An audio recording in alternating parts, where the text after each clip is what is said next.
From Topps comes the all-new digital card collecting app, free to download from iTunes or Google Play. Star Wars Card Trader. For the first time ever, collect and trade everything from legendary 1977 Star Wars cards to new cards featuring exclusive content from Star Wars Episode VII, The Force Awakens. All from the comfort of your mobile devices. Star Wars Card Trader. These are the cards you're looking for. Listening to Coffee with Kenobi, you are, with Dan Z and Corey Club, the podcast you're looking for. This is. Yes. For an entire generation, people have experienced Star Wars the only way it's been possible, on the TV screen. But if you've only seen it this way, you haven't seen it at all. This is the podcast you're looking for. We've been waiting for you. The Force is strong here, even stronger than the coffee. At last! Where have you been? Welcome to Coffee with Kenobi. Here are your hosts, Dan Z and Corey Club. Hello, this is Dan Z, and welcome to show number 51 of Coffee with Kenobi, our 168th show overall. We are a Star Wars podcast that analyzes our favorite saga in a whole new way. With me is my good friend and co-host, Mr. Corey Club. Hello, everybody. A special shout out to Connor Daniels, Joe Taylor, Dennis Keithley, Angela Souse, Neil Lowry, Mediocre Jedi, Mike Winder, Daniel, Aaron Harris, Mark Sutter, Jesse, and Michael Dett for their contributions to Coffee with Kenobi Patreon page. By supporting our Patreon page, you help our show in so many ways and can also win a coffee chat podcast of your very own. Check out our website or the show notes for more information. You can also support our show through our Amazon, Fandango, Cufflinks.com, Her Universe, and Zak Designs affiliate links on the site. Thank you for your generosity to our Coffee with Kenobi family. In today's show, Bethany, Blanton, and Professor Roberta Trites join us as we discuss our topic for show number 51, Feminism in the Star Wars Universe. We will also discuss Episode 8 filming starting up, catching up with everyone on all the exciting things happening in the Coffee with Kenobi family, and introduce a new segment on Star Wars video games. In Collector's News, we talk New York Toy Fair announcements and review Zak Designs Star Wars ceramic dinnerware, Cufflinks.com offerings, Supply Pod, and review Disney Infinity's The Force Awakens playset. We also share more of your feedback and introduce our topic for show number 52. And now, let's see what's brewing in the Star Wars universe this week. Oh, wait. This is interesting. You found something. I'm about to let everyone in on the secret. For our first news story, it's big, baby. We are back in business, and not only are we back in business, but it's good to be back on the show with you, by the way. Yeah, it's been a nice little, you call it break, vacation, I guess, from Coffee with Kenobi for last month. Hiatus, yeah. Yes. Yeah, that's what I was trying to think of. So, yeah, it's been nice, but it's nice to be back on the air and talking and having good conversation. And this is the great way to do it. This is the big news. Episode 8 began filming, and we got a little video to go with this. And tell me your thoughts on the video, as is our want when it comes to this sort of thing. You and I have not talked about this before the show. So what do you think of that video and the announcement?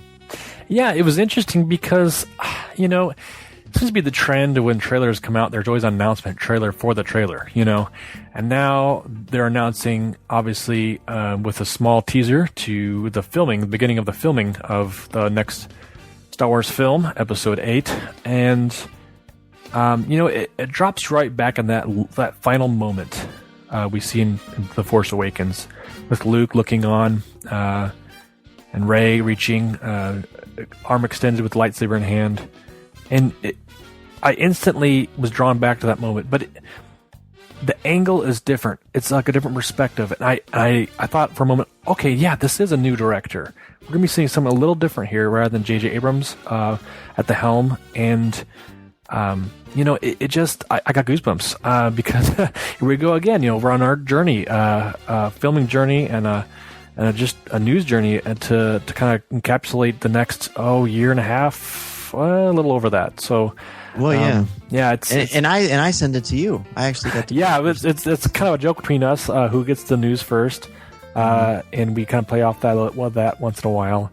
Well, you have the ultimate one because you're the one who told me that only did. That's right. That did about Lucasfilm, but there's going to be episode 7, 8, 9. So unless I get cast in the next in the Han Solo spin off, yes, yeah, probably you're always going to have that one, and I'm comfortable with that. That's very good. And I'm glad you brought up the angles because already people are wondering and speculating, and I'm one of them. Is this actual footage from episode 8 where it starts off instantly where episode 7 ended? Or is this just an alternate angle from The Force Awakens? Yeah. And I got some theories on this. I also have some, I shouldn't say too much. I will say this. No one from Lucasfilm is saying either thing yay or nay about it at all at the time of this recording anyway. My opinion is that this is leftover episode 7 footage. Now Luke's beard looks different. Maybe it's because we have a close up, and Rey. Like, I have a hard time believing that Mark Hamill and Daisy Ridley could film this scene, and they could release it like that day online. I mean, it's not like they can't do it. It's not like it's technologically impossible. But to me, this is a bit of a meta commentary, if you will, and to say something is meta would be like a conversation about a conversation. But these two, I feel like they have seen this scene so many times, and they filmed the scene years ago. So for them to reenact the scene where she tries to give Luke the lightsaber from The Empire Strikes Back and Star Wars, I feel like it would be hard to act that scene now without feeling very conscious that you were playing yourself. Do you know what I mean? Mm-hmm. So I feel like because the way they are selling it here, I feel like this is still something from episode 7. Yeah. And I probably sound like a drunk person, but No, I agree with you. Because just from seeing films over the years and the way films are shot and the way films are produced, we watch a lot of behind the scenes type stuff. It seemed like this was someone's camera, possibly behind the scenes, capturing some moments, capturing some things, not necessarily production cameras or of that nature. It was a tight close up of Hamill's face, and he looked like he had longer hair. I don't know if that was me. Too, and I thought that the beard was thicker too, but maybe it's just wishful thinking. Well, and the way that the graphics, the picture was, it seemed a little clearer to me, more clear. It seemed like it was the grass was a little greener. If that makes, I don't know. It's just weird to me. It seemed like a little different. I don't know if that's making a metaphor. Grass greener on the other side of that mountain, I guess, or the island. Yeah, sure, maybe, sure, why not?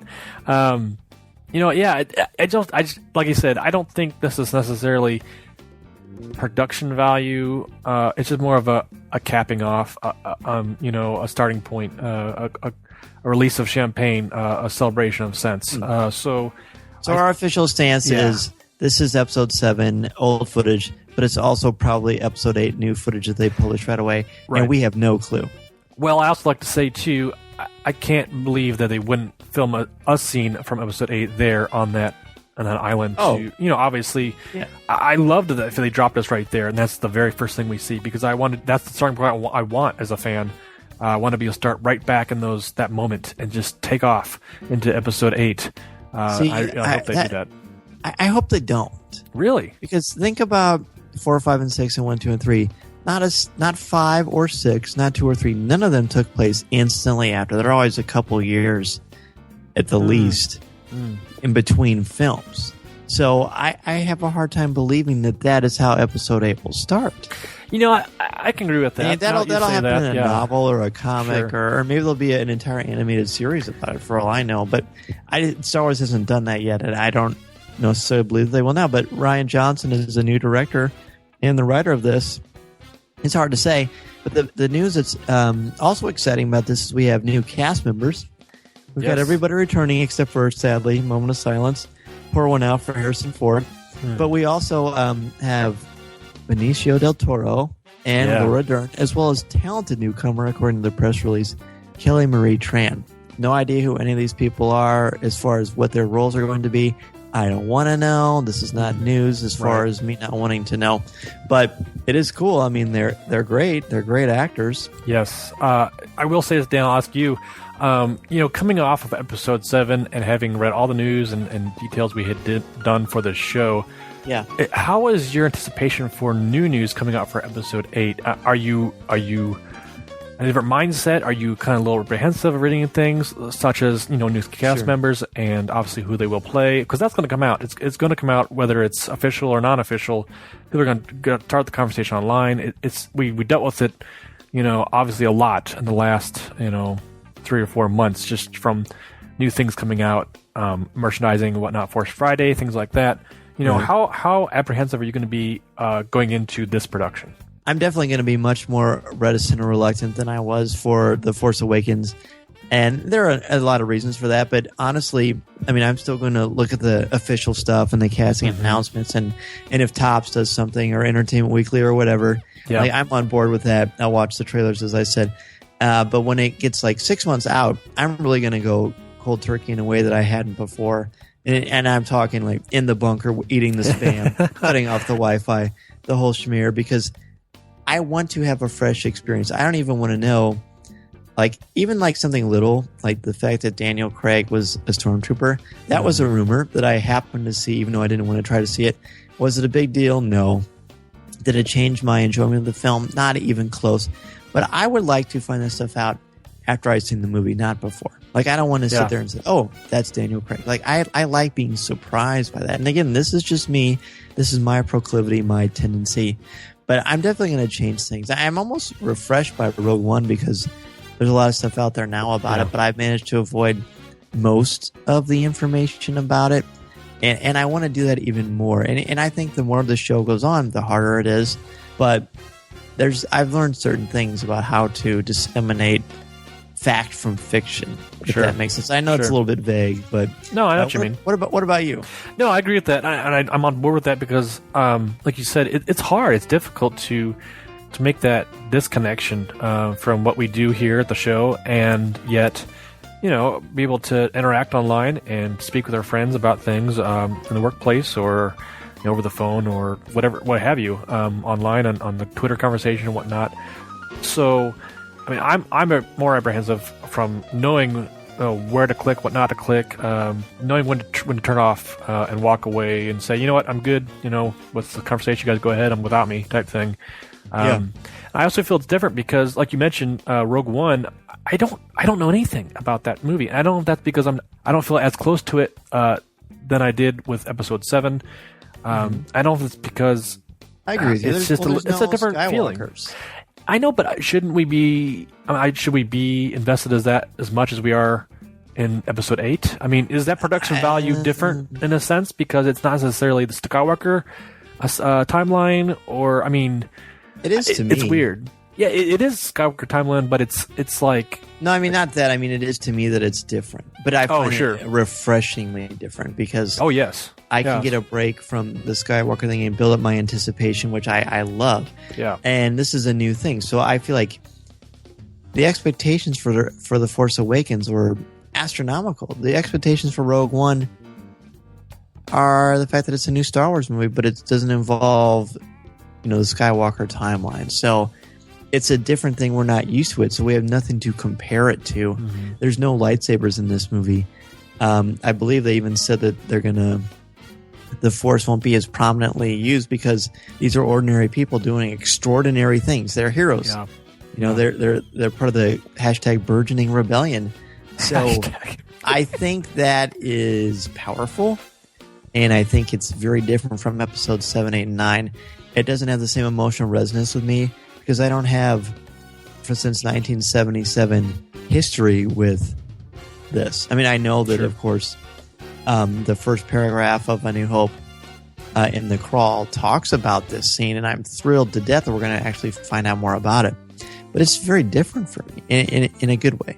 Yeah, no, I agree with that. And I like to say, too, it's different in that way for me as it is, I relate to the Marvel movies where I want to say like the Avengers is kind of that mainstream thread. I guess I could sort of.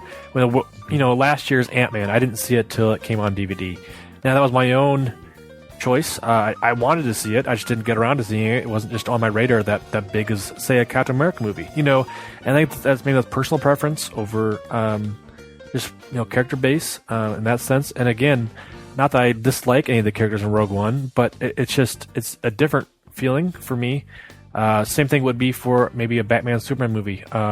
In that text, I guess it's hard to compare. I guess it's different because the timeline is a little bit different.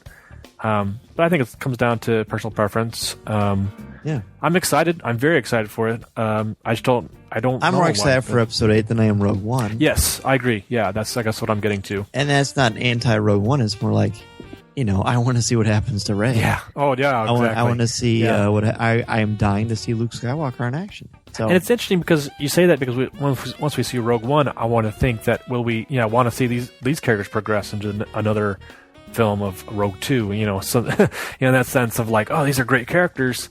I want to see them move on and see where they go. And who knows? Maybe we'll see that too. But it's exciting to talk about. Excited to get on board with obviously the beginning filming of Episode 8. And you're saddle up, buddy. We're ready to go again.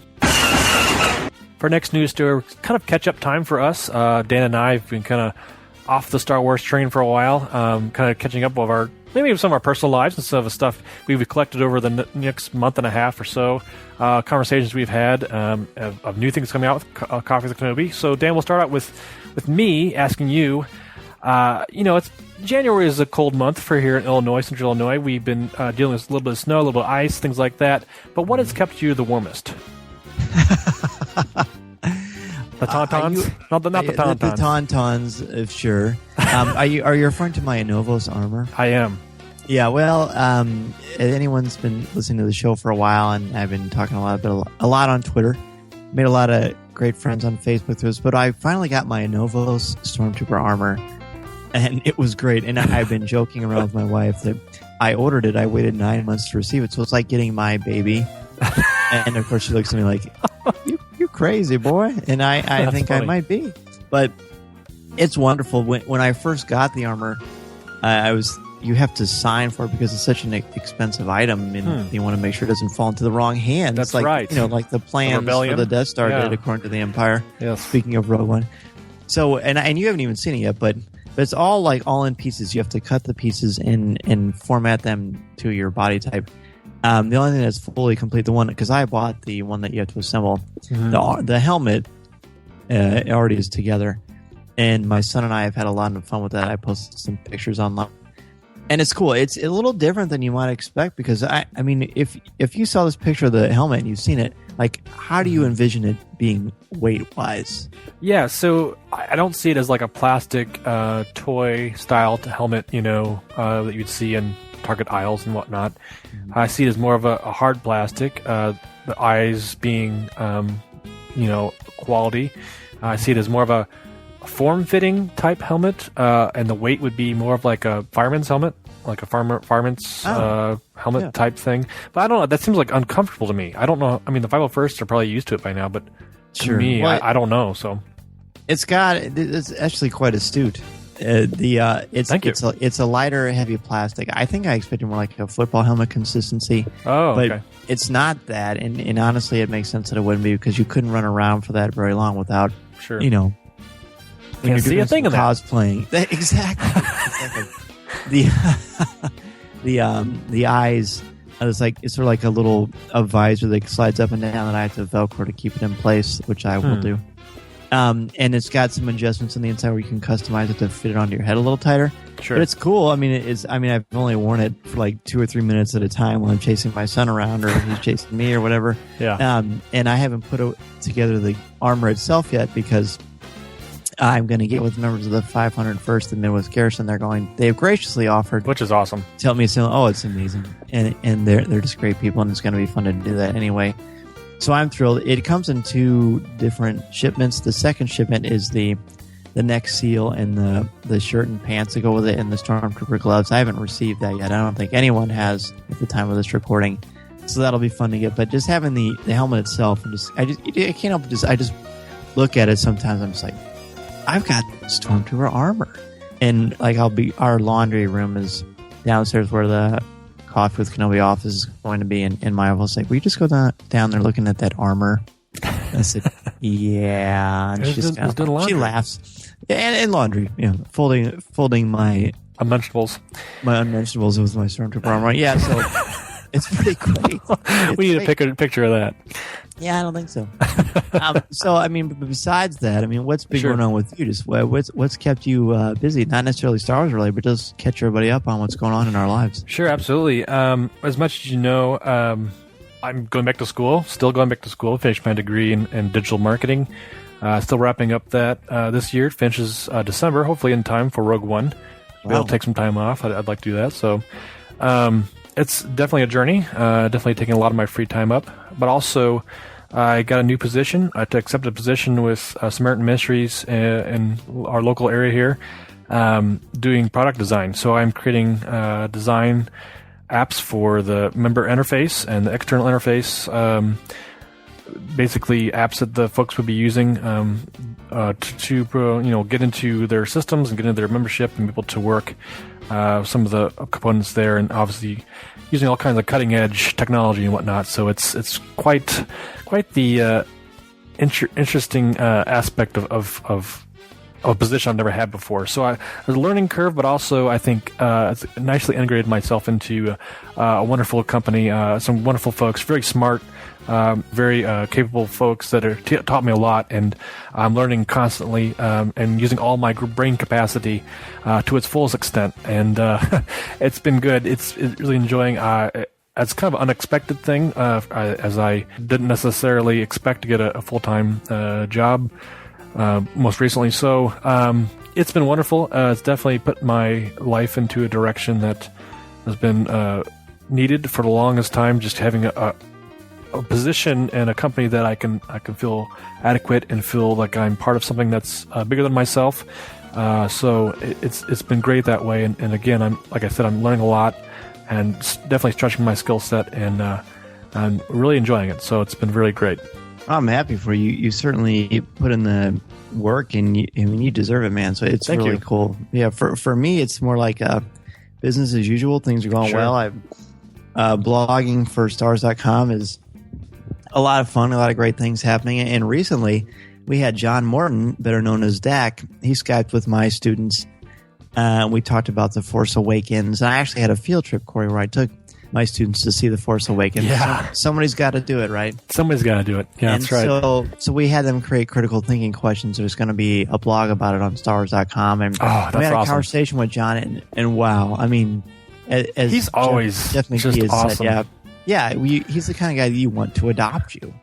Jeff, yeah. That's what Jeff came up with that, and it's a great line, and it's totally true.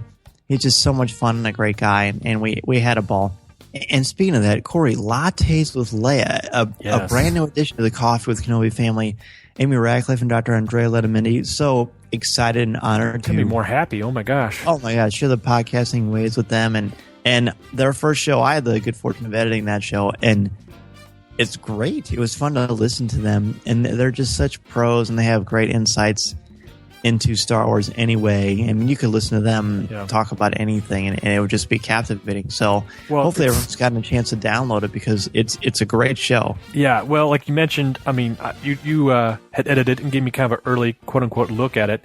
And I thought, I'm just going to listen to the first, 10 minutes or so and just kind of see what's about, and listen to it later, set it aside, And I ended up listening to the whole thing because it was so just a great conversation, great hosts, great conversation about topics that are relevant and on point. And like I said to you, I texted you as I was listening, and I thought, I think they make me feel smarter. So I think it's a lot of fun.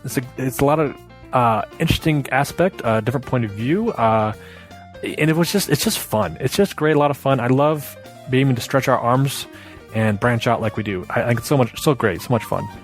We've got Lattes with Leia, with Amy and Andrea.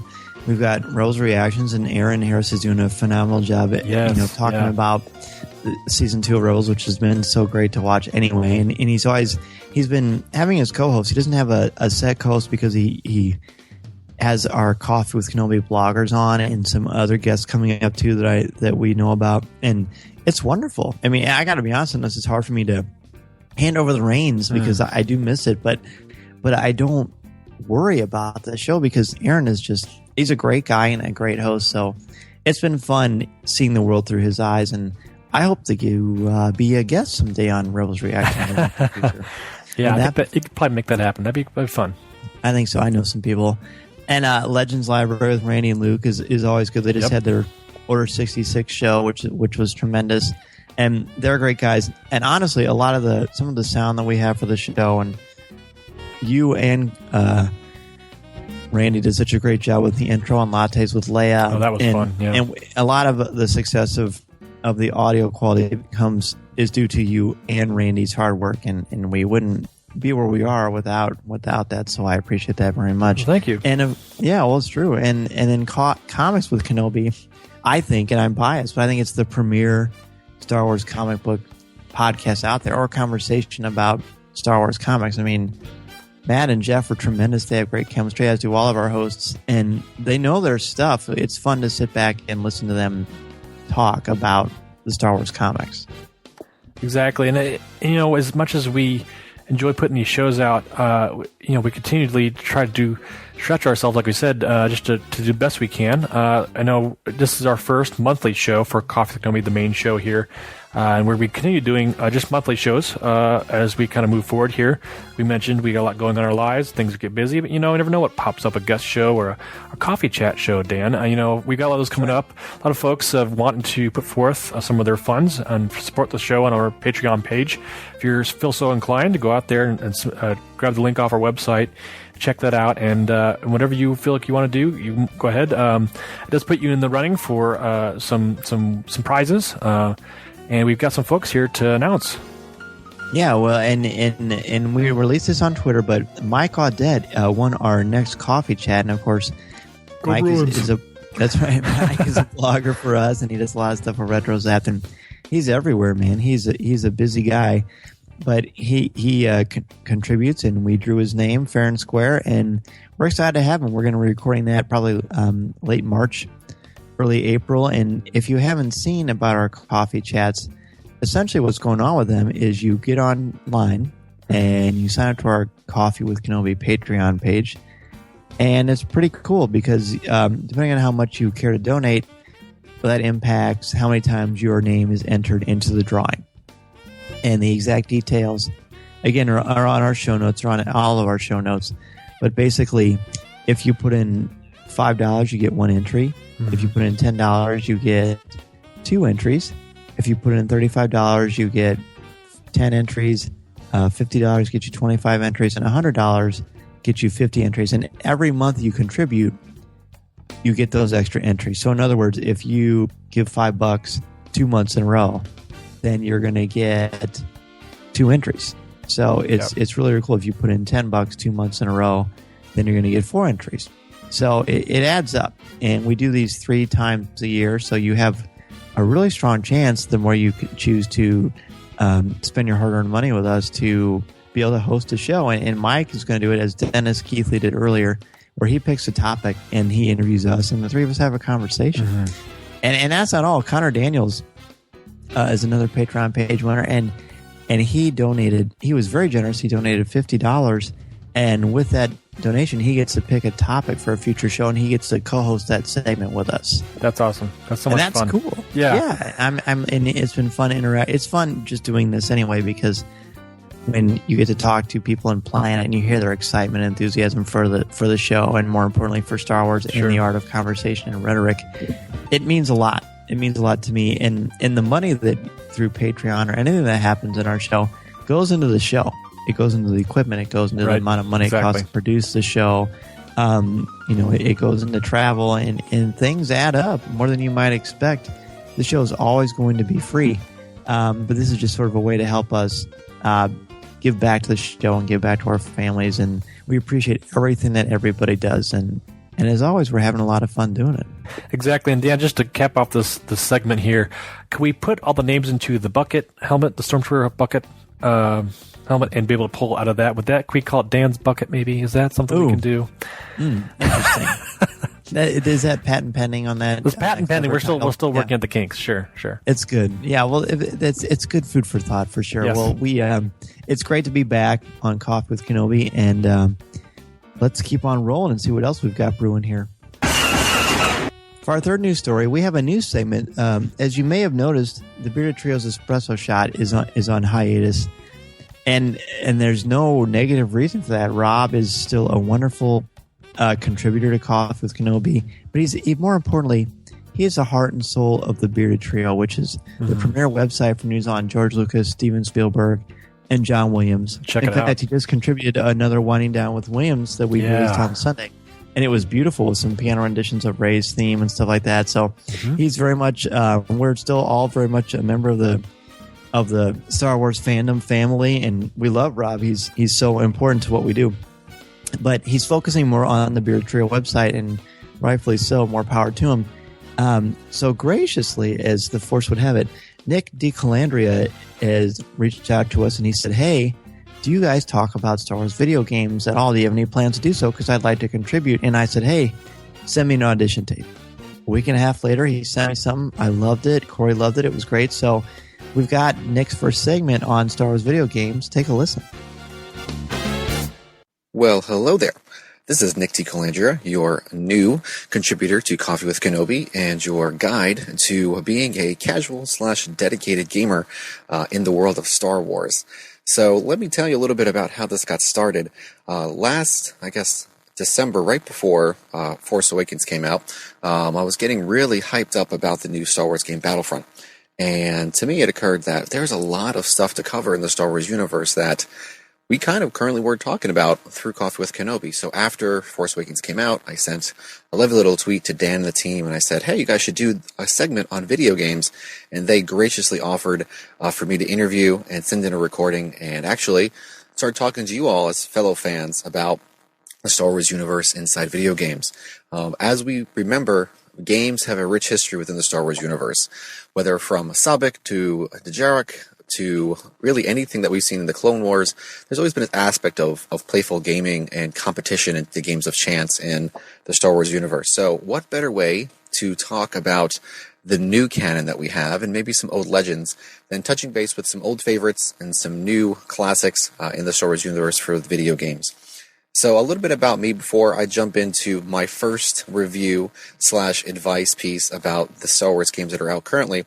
I was brought up in the classic 80s of video games, and I'm talking about your Metroids, your Zeldas, your Atari, everything that really kind of got you hooked up as a kid, that probably a lot of you experienced as well. But most importantly, I am definitely of the age of the GoldenEye from the Nintendo 64. That was probably the best first-person shooter I can remember playing all the way to Dawn with my high school buddies way back in the day in the 90s, right? So with that, I really feel like I'm not, though, a professional gamer. I do this when I have a chance. I have a family in my mid-30s. We're expecting twins in April, so the time to game is not as much as it was back in high school or college. So I want to offer my pieces of advice and reviews for some games based upon what they offer to your experience as a Star Wars fan. What actually it allows you to see perspective-wise, both canon and maybe the old stuff, that stuff that is Legends now, that add to the storyline that is Star Wars. Because before we had this new trilogy coming out, video games were kind of one of the few ways that we were expanding the story, besides the novelizations and the books after Return of the Jedi. And I feel like it's kind of missed. If you don't really know that, you're missing out on a lot of cool little things that are happening in the universe that you currently wouldn't have known about if you didn't play these video games. So I want to start off with the biggest game on the market right now, which is Star Wars Battlefront.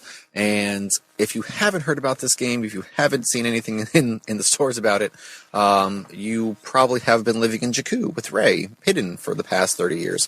It is probably the most hyped Star Wars game that I can remember. And that's because Battlefront was a popular third-person shooter from the original Xbox and PlayStation 2 almost a decade ago.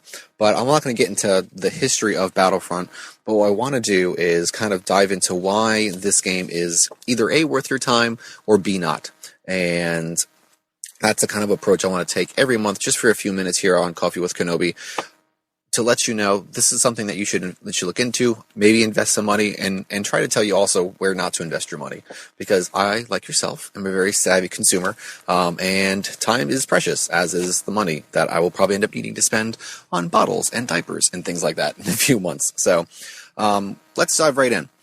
So the new Star Wars Battlefront is for all the new systems that are out currently, except for the Wii U. It is for the Xbox One, the PlayStation 4, and really high-quality PCs, not the one that work gives you, unless you really have a nice workplace environment. So it is broken down into two kind of sections. It's online multiplayer and 1 to 2 player missions. And one of the biggest attractions for this game going into it is that there's no single player campaign like the old Battlefront. So you don't actually get to follow a storyline like you did in the previous ones, especially of Battlefront 2, following the storyline of a clone trooper going from the Clone Wars to becoming a stormtrooper into the Empire in Order 66. Even though that's not canon anymore, that was a really cool aspect to understand more of these soldiers before even the TV show Rebels came out, and understanding where these guys were coming from as clone troopers, that they were all different, actually. So anyway, even though there is no campaign, the best part of this game is the multiplayer, hands down, obviously. The missions you can, they're okay, but you can play up to 40 people in multiplayer in vast, gorgeous, stunning maps across the galaxy. And I do this maybe 3 to 4, 5, 6 hours a week, typically in the evenings, or if a kid is napping when I can. But it is so much fun, and it is really definitely an above average Star Wars game. I wouldn't say excellent because it's missing some pieces still, and I'll get into that. But, it is definitely worth the money, especially if you can get it on sale now that it's been a few months after the holidays. I think I saw it at Target the other day for $40. I paid maybe $60 for it, but it's definitely still worth it. The biggest parts of this game that make it worth your while as a Star Wars fan are the maps, the gorgeous, stunning graphics, and the sound.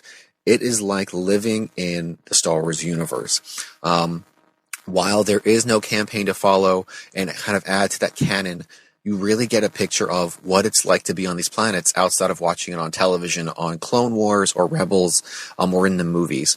Running around as a rebel soldier, dodging AT-STs, and then turning around and seeing it staring you in the face only to have it explode in front of you because your buddies took it out for you is probably one of the best ways I can describe how it feels like to be in this game. It is like living the Star Wars universe on Endor, on Hoth, and different places that we haven't seen yet, like Sullust.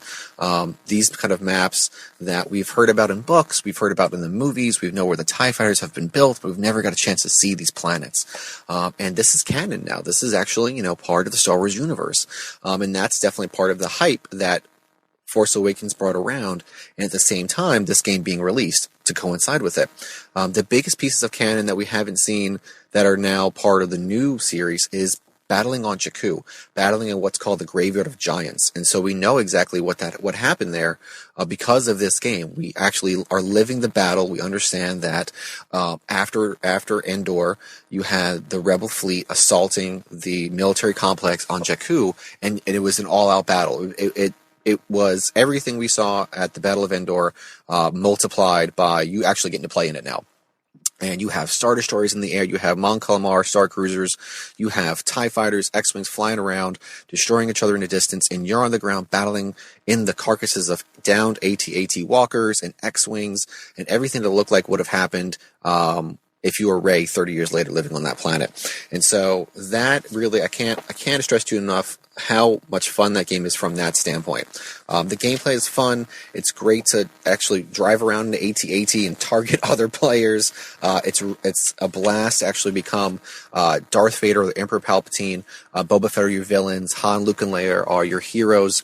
And running around and fighting as them and using some of their unique gifts like the Force or like Force Lightning and jetpacks and things like that. It's definitely, though, really quickly, the pitfalls is that there's no voice communication between your players. So as a game, you're not really getting to experience this with everybody else and kind of getting like the cool factor of actually commanding your troopers to go after the Empire. There's definitely only a few good kind of modes. I would say Supremacy, Walker Assault, where you're actually trying to take down the AT-ATs or defend them, are definitely my two favorite. Turning Point, which is only currently available from Jakku, which makes sense as you're trying to take positions to assault the Empire, and the Empire is trying to keep you away and being pushed back. So that's definitely an awesome turning point. But there's definitely things that hopefully they're going to improve that they just said a few days ago they are, in terms of the weapons being off in damage and range, the lack of balance between certain maps for certain kind of sides, and the season pass that you get for more downloadable content being $60. A little pricey for a full game to cost $120, and I think EA has seen that from the comments online. But honestly, the best part of this is experiencing that canon, the Battle of Jakku. You are living it, you're fighting it, and you're getting to live this whole new aspect of the Star Wars universe that we were just shown a few pieces of in The Force Awakens. So just take that as my greatest takeaway, is that if you want to live in the Star Wars universe, you want to be a part of the canon, you want to really see what's going on from the original trilogy into some of the new trilogy, this game is definitely for you. If you only have a few hours to play every week, if you're even if you're a casual gamer, you like the aspects that the old Battlefronts have given to you, but you've been kind of on the fence, take the plunge. Definitely take the plunge. I played on the Xbox One. It's not the best graphics. PS4 has better graphics, but still, all my friends that I've shown it to that have come over and played are just wowed. They're just like, this is amazing. And then we try to set up play dates like we would our kids. So that's really it. I wanted to thank you guys so much for listening in. Next month we'll cover some of the mobile games that are currently out there. If you want to find me somewhere, I am on Twitter at Nick DICO, Nick Dico. And I'm on Xbox One on Shake and Bake Skywalker, which is abbreviated to SNB Skywalker. And I'd love to have some help hunting down some stormtroopers. Have a great one, everybody, and may the Force be with you.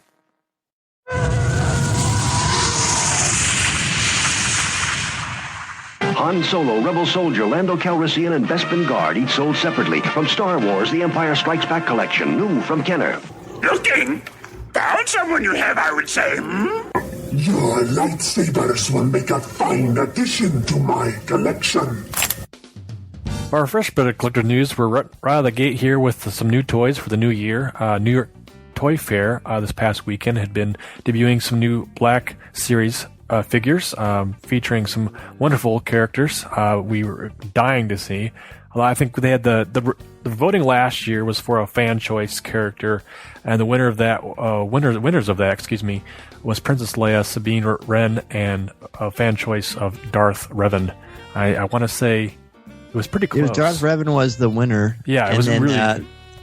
And they put Sabine in there because she's awesome. Yeah, I think that was really well done. I think it was pretty cool. And they got quite a few different characters here. Looks like they got Darth Maul in the 3 inch as far as 3¼ inch, yes, and Kanan in his Stormtrooper gear. Love. That's very cool. We've got Sabine, like I said. Seventh Sister, we have the lead hero droid, which is BB-8, which is an interesting title. I don't know what that must be. The size that is. Yeah. That might be 6 inch. I don't know. And then they've got an environment group, which is kind of interesting. That's new to the Black Series that I know of. Maybe no more than me, Dan. But that comes with Finn, BB-8, Rey, and Maz. Mm-hmm. So that's quite a group there. It's the forest scenes from Force Awakens. And, sounds like fans are being heard with more Rey merchandise, obviously with more Sabine merchandise out there. Fans are, again, like most of these, at least half, if not more, the characters are all female. Again, like we said, we got, oh gosh, they are. Just seven sisters on here. So, yeah, there's a lot of cool things coming out. Dan, which one perks your interest the most? Ooh, well, I mean, the Red Apprentice figure, I guess there's not really a mystery now that Darth Maul was in that trailer for Rebels Season 2, which that came out when we were on our hiatus anyway, so we didn't get a chance to talk about it. But I think that's a beautiful figure. It'll be a high commodity. The robe is neat. If you look at the dual lightsaber, which is back in full force, it's got some interesting, like, sort of a blade or something that comes out. It almost looks like a half propeller. Yeah. Huh. He's shirtless and he's got his tattoos everywhere. And then I'm a sucker for, of course, the Stormtrooper armor. It's not a secret at this point. Yes. And when I saw Kanan wearing that armor, and when we were in Celebration Anaheim, when they showed the trailer for Season 2, I thought, oh my gosh. The first thing I thought is, oh, cool. He's wearing Stormtrooper armor. It was, oh, cool. There's going to be a figure of this. Yeah. So I'm on it, man. And the Seven Sister looks great. The 3 3/4 inch Sabine doesn't look as good as I think the Black Series 6-inch one. Mm-hmm. But there's some gorgeous stuff here. The number one thing that excites me from Toy Fair in New York is the fact that there's going to be a brand new Star Wars Trivial Pursuit game. Oh, okay. I did not see that yet. Film. It looks good. You got to see the box cover because it's got familiar characters in the four corners, but right smack dab in the middle, bigger than any character, is Rey. Nice. Yeah. Nice. It looks great. So I can't wait to get that. I was going to say, we got to have a Dan's birthday party. That's right. And be able to play that, and I can beat you again if that needs to be done. So, if it's one thing that's important, it's to learn that you should have dreams. Very good, very good. So I also want to mention too that the Black Series 6-inch comes. I'll name off here: Princess Leia, Sabine, like we said, Darth Revan. There's a 6-inch Snowtrooper, folks out there looking for. Looks cool. That looks really cool. Yeah, he looks really kind of like dirtied up and kind of looks similar to the Battlefront game. So that's what it reminds me of. And then also, folks looking to add onto their lightsaber collection, they've got some connection pieces.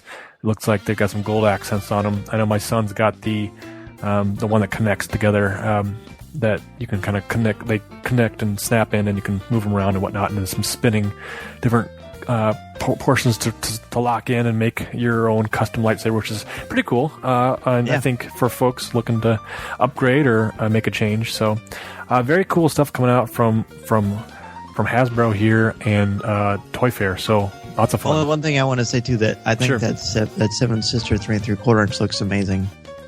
It seems like so often, and sometimes with female characters, they don't quite get the sculpts right on the faces, and they don't look as good as I think they should or could.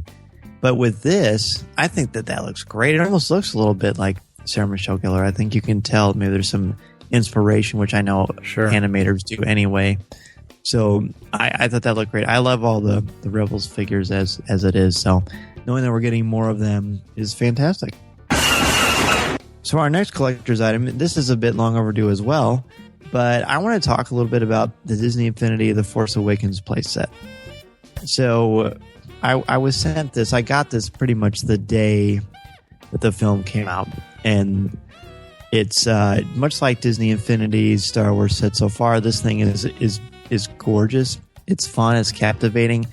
The set itself comes with Finn and Rey, and the little collector piece that you put in the middle of the game board, if you will, is the First Order Stormtrooper helmet. Is what it looks like. Cool. Yeah, it's very cool. And you put it on there, and you transport it. And the first scene is is Finn and Poe escaping from the Star Destroyer Finalizer, just getting out of there. And it's pretty easy to get through, actually. And then right away you're on Jakku, and you run around as whoever you choose. They also sent me the things where you can modify the character's costume. So I was Finn, but I had Stormtrooper armor on. And then I played a little bit with Rey too, and they're both fun. They're engaging, and John Boyega's voice is actually used, which I think is amazing that these actors do this kind of thing. And you go around and you have to earn credits to try to repair your ship and get out of there, which I was successful in doing. Corey, very good. Rey. Yeah, I was worried you'd be stuck. It actually took and it took a little bit longer than I expected. And my Peyton was helping me with it too, our oldest.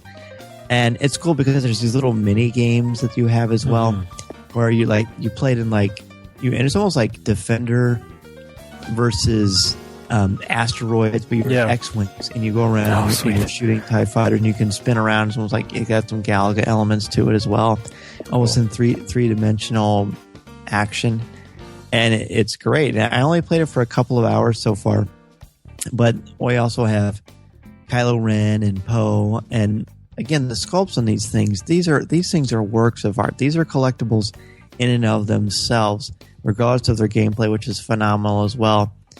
And it's just tremendous fun. The action is exciting.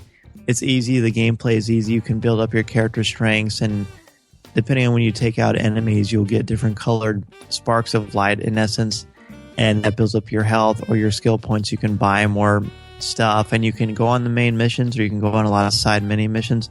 It's almost like Star Wars, the Grand Theft Auto Edition G-rated, if that makes sense. That makes sense. That's cool. And yeah, I know we've talked about this a little bit. I did get a PS4 for Christmas. Santa was very nice. And so I can come over and borrow that from you, and we can, yes. Or you can come over to my house. We can come over to your house. We can run around the galaxy together. That'd be fun. We should do that. We do a little video or something. We can do Twitch. We can do the Twitch there you go. video like our buddy Freddie Prinze Jr. has been doing. Very nice. Good idea. For our next bit of collector's news, we've got some affiliates to talk about here. Dan and I were gracious enough to receive some stuff to review for SupplyPod and Cufflinks.com and Zak Designs. So we're going to talk a little bit about that and so you guys get excited and check it out for yourselves here. So we'll start with SupplyPod. We got a nice little box that was kind of coolly designed. It looked like it was dropped from the air. Had a lot of goodies in there. We have some Star Wars socks, some BB-8 socks, some lightsaber crystals. We're kind of like a science experiment style crystallized thing. We got a book and some wireless R2D2 power tube. Is kind of you plug in to charge your phone or mobile device or iPad or something like that on the run there. So if you're looking to escape the Empire, need a little juice up, there you go. Check that out. That was pretty cool to get in the mail. Well, the book is from Dr. Travis Langley, yes, who we had a book chat with previously about the psychology of Star Wars, and a beautiful book, autographed. An excellent read. Really, a lot of profound concepts and ideas there, which is no surprise if you heard his book chat. I was pretty excited about the socks. Surprisingly, yes. I don't know. I mean, the BB-8 socks are pretty cool. My son thought they were phenomenal, and they've got BB-8 on them. And then it also came with some black and gray Star Wars socks. They're black dress socks with the Star Wars logo sprinkled throughout in gray. And it's really classy. Well, like they're nice dress socks, and I enjoyed them. I like wearing them to school, and it's kind of fun to dress up and have a little bit of Star Wars on. And people may not necessarily know, but you know. That's right. And that's pretty fun. Well, my favorite thing is the R2D2 power tube, though. Yeah, so it's interesting because it works fast. Some of the stuff that we've gotten or that I've purchased on my own, and plus, been gracious enough to get, have been a lot of Force Awakens stuff. So I'll get something, and my wife will kind of see what's this box type thing. She's just here during the day, so she can kind of grab that stuff and see what it is, and she's always curious. So I pulled out the supply pod and the BB-8 socks, and she's like, "Oh, look, it's BB-8." I was like, "Oh, you're learning the characters, very good." Right. She understands some of the characters. I recently got a bobblehead of a Funko Pop of Kylo Ren, and she knew who that was. So she slowly getting closer and closer to becoming a bigger fan. So you're a good husband and a good man. I just try. A gentleman and a scholar. Thank you. So the downside of the Star Wars Supply Pod, and we want to thank Supply Pod for being so awesome and sending us that. We really appreciate it. The downside is that the Star Wars one is not available anymore. Right. But they have a monthly subscription, and they had an X-Files one, and they're always putting out new stuff that's current with... I think it was Deadpool was the latest one. Was it Deadpool? Yeah, that's right. Okay. And so if you're a fan of geek culture and you like getting a lot of amazing swag, is well worth every penny, and certainly something you need to subscribe to and check out. And I don't have any inside information as of right now, but I don't see why Star Wars wouldn't come back somewhere in the future, wouldn't you think? Oh, I think so, exactly. It seems like they're going to try to release with the sequential type films or merchandising that's coming out, obviously, within this year. There's a lot coming out this year. So if you guys are interested in checking that out, definitely get on board and let us know what you think. The next thing we want to talk about is from Cufflinks. Cufflinks.com is another one of our affiliates, and I mentioned this in the review, and I want to be clear on this, and I'm sure that it's not really a surprise either, but anything that we are sent or anything that we are asked to review, and again, we're very fortunate and blessed we get to do so, and we don't take that for granted at all. But you can also take 100% without a shadow of a doubt, if you're listening to us talk about a product or writing about a product, we're telling you what we think, and we're telling you honestly. It's not like we get paid to do this kind of thing. We do it because we're very excited to do so, and we like to talk about it. And we're going to be honest. And honestly, Cufflinks.com has amazing items. They let us they sent us some options, and I picked the red Darth Vader tie, and it's all in the review. There'll be a link in the show notes.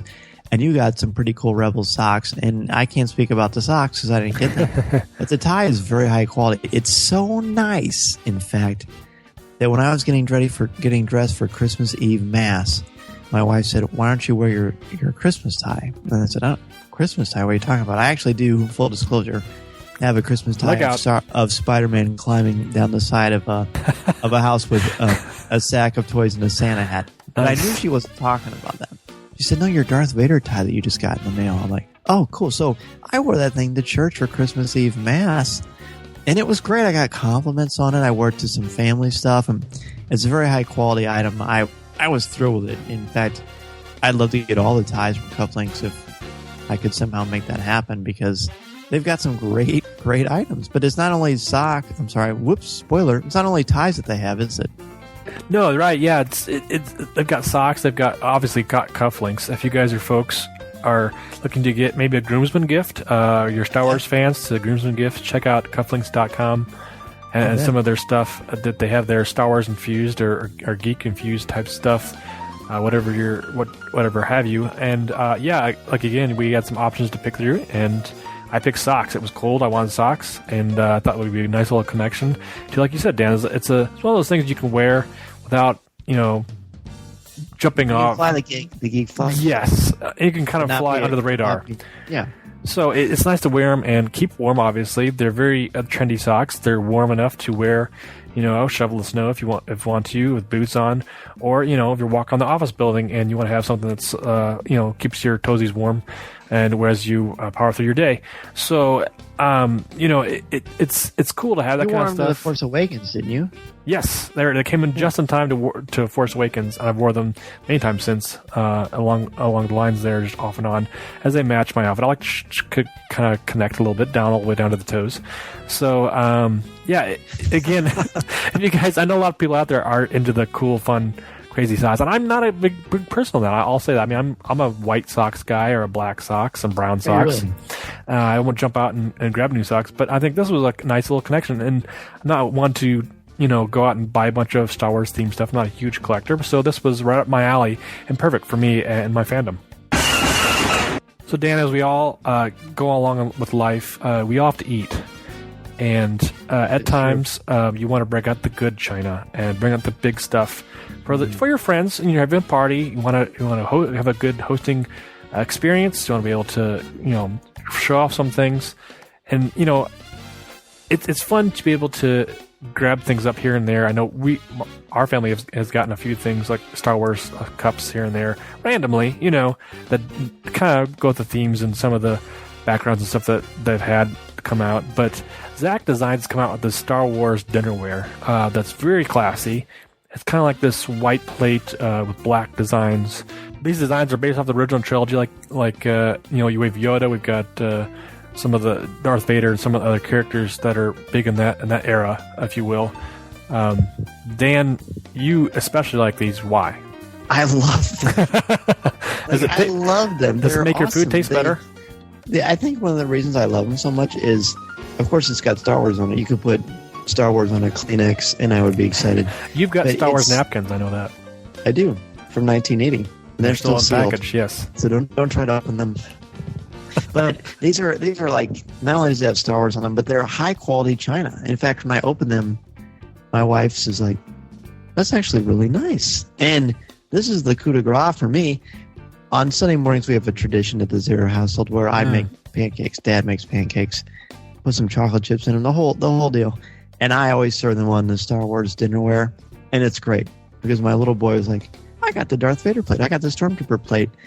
And they're good quality, so when I wash them, I don't have to worry. They're dishwasher safe, and they're tremendous to look at. I only have the dinner plates, but they have cereal bowls, they have other bowls, they have smaller plates. They've got a ton of stuff. I was looking around on the website the other day, and besides this, they have glasses and water bottles and a lot of cool stuff. And I guess at New York Toy Fair, they had some more designs that are coming out as well. So highest possible recommendation for these if you were interested in Star Wars and fine china. And honestly, who knew? But they're great. Right. They really are. Well, what's unfortunate that you don't invite me to those breakfasts, and I do get hungry from time to time. So maybe next time you give a little text, a little phone call, maybe. Is that all it takes? That's all it takes. And you can saunter over or take the Tauntaun and that's true. Cruise on over. That would be great. I would love to have you for Zare Pancake Day. This is Bethany Blanton of the Star Wars Report. You are listening to Coffee with Kenobi with Dan Z and Corey Clubb. This is the podcast you're looking for.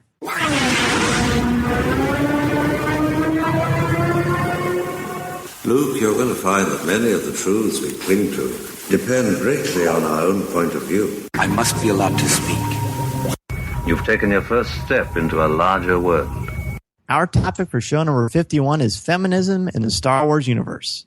How does The Force Awakens advance the Star Wars saga in a positive way and help promote the saga for all fans? And what does Rey truly mean for popular culture? Joining us on this topic are two very special guests. In alphabetical order, we have the Star Wars Report's Bethany Blanton. Bethany is a powerful voice in fandom. The Star Wars Report is a go-to source for in-depth news coverage of Star Wars, with honest commentary and discussion, while entertaining listeners all across the spectrum. She is also one of the nicest people we've ever met since starting Coffee with Kenobi. Welcome, Bethany. Oh, well, thank you, guys. I'm so excited about being on the show. As we mentioned in the pre-show, it's been long overdue, so thanks for having me on. Absolutely. Well, we had the good fortune to meet you at Celebration Anaheim, and of course, you and I were on that round table together with full of Sith, the trailer. So we had fun. We're looking forward to having you on. And speaking of looking forward to our next guest, I'm pretty biased because she was actually my college professor for 4 different classes. Joining us is Distinguished Professor of English Roberta Trites. Roberta has written many books on this topic, including Waking Sleeping Beauty, Feminist Voices in Children's Novels, and Disturbing the Universe, Power and Repression in Adolescent Literature. She's a leading expert in the field and will enrich your understanding of feminism in a whole new way. Welcome, Roberta. Thanks so much, Dan. It's always a delight to talk to you. Absolutely. And I had to put the caveat in there because when I had classes with Professor Trites, we had a lot of fun. And she, honestly, I would say between Roberta and my mother, I know more about feminism because of these two ladies, I would say for sure. Thank you, Dan. It's true. And we won't even get into all the Disney stuff, but that'll be for another time. So here we go. This is clearly a very important topic. It's all over Twitter. It's all over fandom. And we'll just kind of throw it out to both of you. Roberta, we'll start with you. What does the term strong female character entail? And why is it so important to feature these aspects in film and literature? In adolescent literature, and I do think any story that involves adolescence, including the Star Wars saga, is adolescent literature. We look for 3 things when we're looking to evaluate what a strong female character is. We're looking to see if she has voice, can she speak out, or is she silenced? And we're looking to see, does she have choice, or do other people make her choices for her? And does she have community, a community of people who support her? That's what makes a strong female. A feminist female is then one who is able to share power with other people. So it's possible to be a strong female character, but not necessarily feminist. And I have a preference for the characters with voice, choice, and community who can also share their power with people across the gender spectrum. When you say share your power, what do you mean specifically by that? Well, I'm thinking, for example, I'm going to just jump right into Star Wars. I think it's very important that Rey has a lightsaber that she doesn't feel ready to use yet, and she shares it with Finn. And then when he no longer can use it, she has gained enough sense of who she is to use it. So there's teamwork there. Another example would be being able to pilot or co-pilot the Millennium Falcon. So not having to be completely in control all the time, but able to share power with other people. Fascinating. And so for you, and not only you were a professor, but you were also a mother, why is it important to feature these aspects, not only in Star Wars, but just in general? I do want to say I have 2 sons and a daughter, and my second son did make a very clear point that I tell your listening audience that he is my go-to expert, and everything I know about Star Wars I learned from him. But it is important. It is important to me as a mother and as someone who daily tries to empower my students. I believe in equality, and I want everyone's potential to be met, whether they're my children or they're my students or they're my colleagues. I believe in fairness, and that's what feminism represents to me. Absolutely. Bethany, what about you? We hear the term strong female character used often when it comes to Star Wars and in analysis of this saga. Why is that important to you, and what does that term mean for you? The term for me, unfortunately, I associated a good bit with rather caustic arguments on the internet. But if I were given the power to define what feminism means, it would be to me the idea that feminists, who could be men or women, would desire to have equality. So not making women better per se, but just equality. And a strong female character would be one who has a level of independence from the other characters, in the sense that her story is not fully dependent on theirs.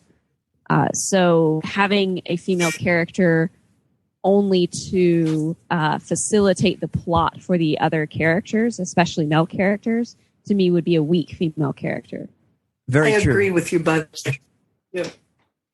And also, and a lot of people have said, just because you're a strong female character does not necessarily mean you are a powerful hand-to-hand combatant or you're good with a lightsaber. There's so much more. Strength is not just about physical strength, although that certainly does come into play. I think at the heart of what we're both talking about is that word independence. I am always concerned when I see a sole operator, a female who is only able to operate entirely and only by herself and not function within society. Because A, that's not in any way emotionally realistic, and B, it's a false premise. Interdependence, being able to work together as human beings, is super important. But I do love what you said about if the reason you have a strong female is only to facilitate male stories, then that's not my definition of a strong female either. I will say honestly, a lot of this is outside my realms of understanding, but I'm as we've been doing this podcast for the last almost 3 years now, I've met a lot of friends fans I can call friends now, a lot of folks that have spoken out about this topic, and it's definitely piqued my interest, and Dan and I have had a lot of conversations and such. And of course, with the newness of Force Awakens and the characters that have come out for that film, I feel like there's been leaps forward, I think, in this movement, and as far as the characters growing. But you mentioned Rey, and I like what you guys said about the character being an independent character and sharing the power, or moving her power in a way that helps others or reach their potential. So how does Rey meet these criteria, and why is she important to the world of Star Wars and pulp culture? For me, Rey is so fascinating as a character because she is complex. She's not a one-note character, and her storyline, while influenced by all the other characters, is not dependent upon them. So the fact that, to me, she does not fit into a stereotyped box of what a female lead often can be, and that made her so much more interesting for me. I agree. She's got strength and weakness, and she's complex. and she knows she's got problems. She's not some sort of, male in drag uber superhero. She's a human being, and I love that about her. She is multifaceted, and often Hollywood doesn't let women have that kind of multifaceted dimension.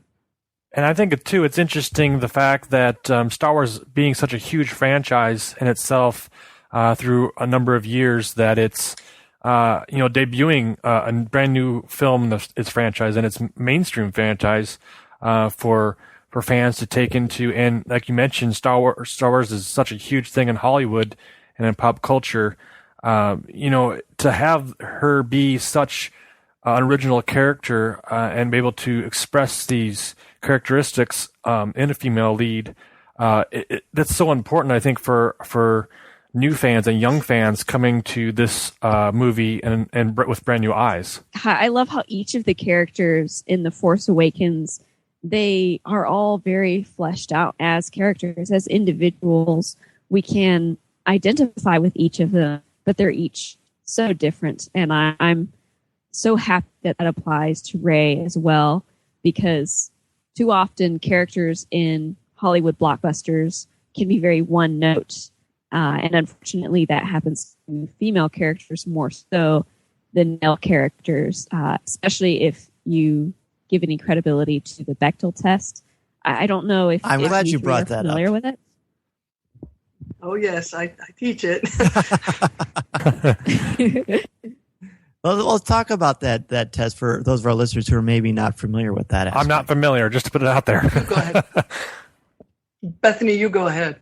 Okay, well, I feel a little odd explaining it when you've actually taught this and actually are a professor by profession. But so the Bechdel test, from my understanding, basically examines a work of fiction that has at least two female characters and ask if two female characters talk to each other.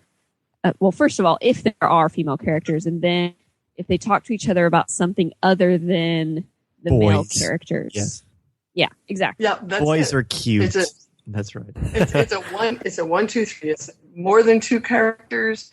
Do they ever have a conversation with each other? There's an amazing number of films where there are two characters who are female, but they don't talk to each other.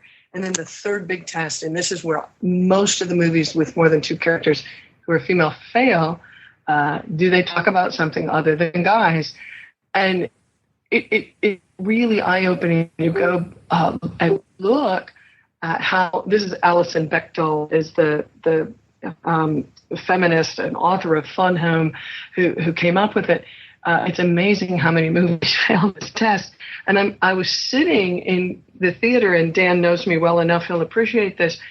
I was sitting next to my feminist 18-year-old daughter, and we were like cheering every time that two women talked about something that wasn't a guy. We're like, yay, it's passing the Bechdel test.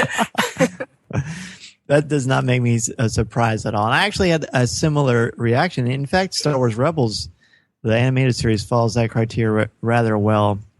I do want to ask for both of you before we move on to the next question.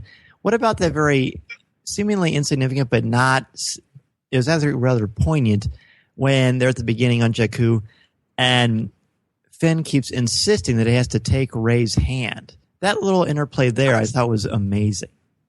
I was going to laugh with Bethany about that. That's actually one of my favorite moments. I don't know how you feel, Bethany, but when she kind of slaps his hand away and keeps saying, I don't need you to hold my hand, or whatever the line is. I don't know, that made me deeply happy. How did you feel about it, Bethany? I loved that scene because, and I've had a number of discussions about this scene with people from other cultures who thought it was odd because they assign a different meaning to hand holding than Westerners do. But with that caveat aside, as a Westerner, I don't appreciate it when guys make overtly intimate, be it friendship gestures or more like a boyfriend type gesture when I don't know them, especially if I don't know them at all. But even if I don't know them that well, close friends, I don't mind if they put their hand on my shoulder or something like that, or give me a hand up if I'm sitting on the ground or something. But someone who doesn't know me, I've never appreciated that. So I thought that was hilarious, because that would be my reaction, would be to slap somebody's hand away. Mine too, and because there's he's physically bigger than she is. He's, they're strangers. There's all sorts of problems with it, and the comedy of it is played, I think, very intelligently. And it was another one of those places where my daughter and I were both cheering. And it also shows it in such a way that she's not presented as a bully or cantankerous. It's more like, I can take care of myself, no offense to you, but leave me alone, dude. I got this. I just met you. Exactly. Like, who do you think you are? Maybe I can help you up. It's not even... And she does. Yeah. And it's not even like... It's not painting Finn in a terrible light either. No, it's more like he's so instantaneously smitten with her. Yes. And, his childhood was probably so different from hers. We don't necessarily know what a norm for him would be. But, he gets the message eventually. Yeah, and he's a soldier, He's probably, we can presume, trained to help the weak, Mm-hmm. So there's that dimension of it. But I just think it's priceless the way they present that. It's smart. There's a lot of examples in this, I think, in this film in general, not just with Rey, but just in general. In fact, one of the things that happened shortly after I saw the movie, I don't know if it's been my third time or how many times since then, but I emailed you, Roberta, and I said, what did you think about The Force Awakens? And your reactions were exciting. And I want to ask you both, and we'll start with you, Roberta. What steps does The Force Awakens take to circumvent sexism in cinema? The first and most obvious corrective they gave was, again, a place I wanted to cheer. Why wasn't she General Leia in the first place? I loved the promotion to a gender neutral rank. I loved the leadership mantle she's allowed. She's been fighting since 1977. I saw the movie for the first time when I just finished my freshman year in high school. She has been a military leader through every one of, forever. And now we finally get to call her General Leia. So one of the first things I would say they're doing is they're paying attention to symbolic gestures and language that matter. And the second thing I think they're doing, we've already talked about, which is complicating the female characters. And then I would say the third thing we haven't talked about yet, and I hope we will, is assigning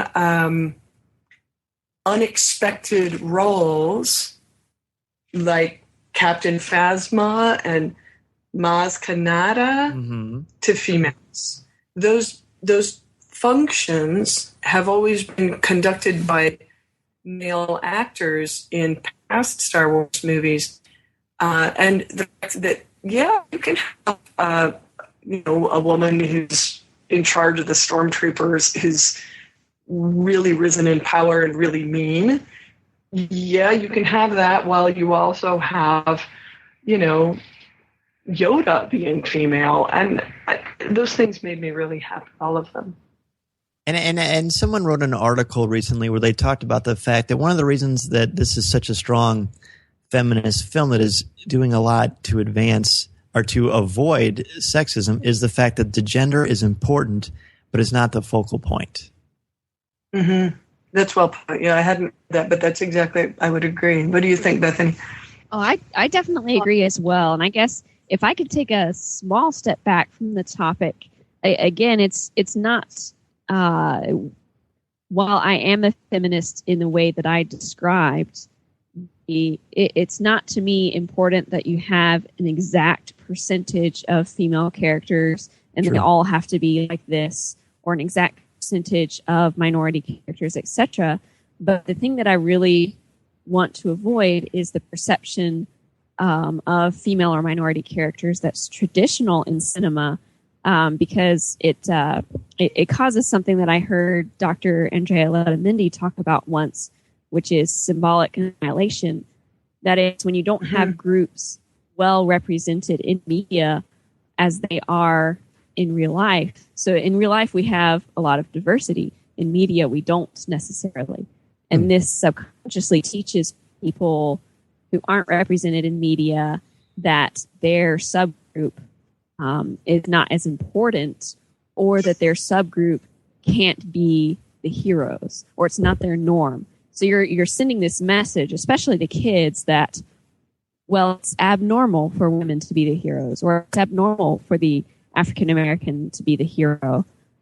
So it's influencing children's ideas, especially about what they can and can't be, in an indirect but very powerful way. Because storytelling is powerful, so key to the opinions and values that children develop.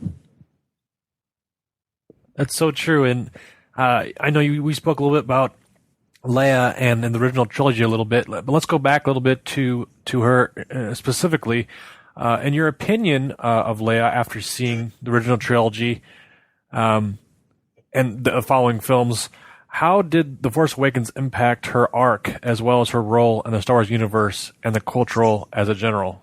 I think Leia's intelligence and skills as a leader were finally fully recognized.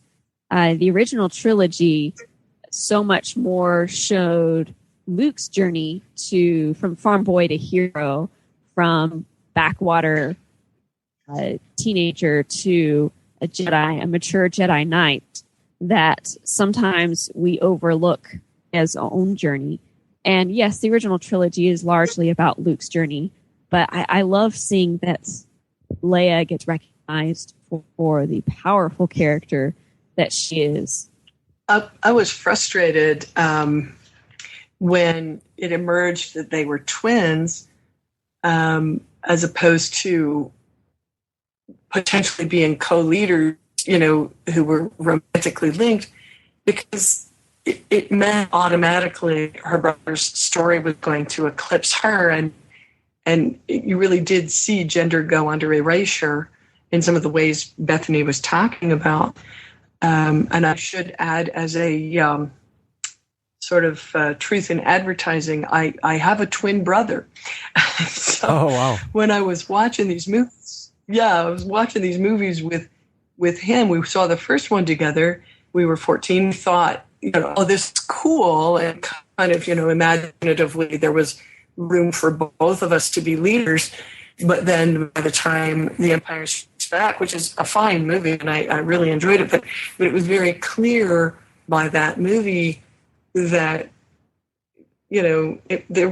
Luke's story was going to far eclipse Leia's. And I found that disappointing when I was a teenager. Oh, I agree with you. In fact, as much as I've always liked Leia, and of course she's been so iconic for so many years, as the films go on, really it's similar to the prequels too, with Padme's role. As these three films moved on, their roles, as far as in being a force for action instead of being a result of action, the things that they did as characters was very much lessened. So to see her come back to The Force Awakens as a general and in charge of everything, and just the way she carried herself, it was good to see that she was finally more than just someone with buns in her hair that fired a blaster. There was more to her. Finally, I think it was long overdue. And it wasn't just, oh, I like me some cute bad boy Han Solo. She really did seem to display a mature love that could also acknowledge, you're a failed human being, I'm a failed human being, and I still love you. Yes. And there was a maturity and complexity to their relationship that surprised me.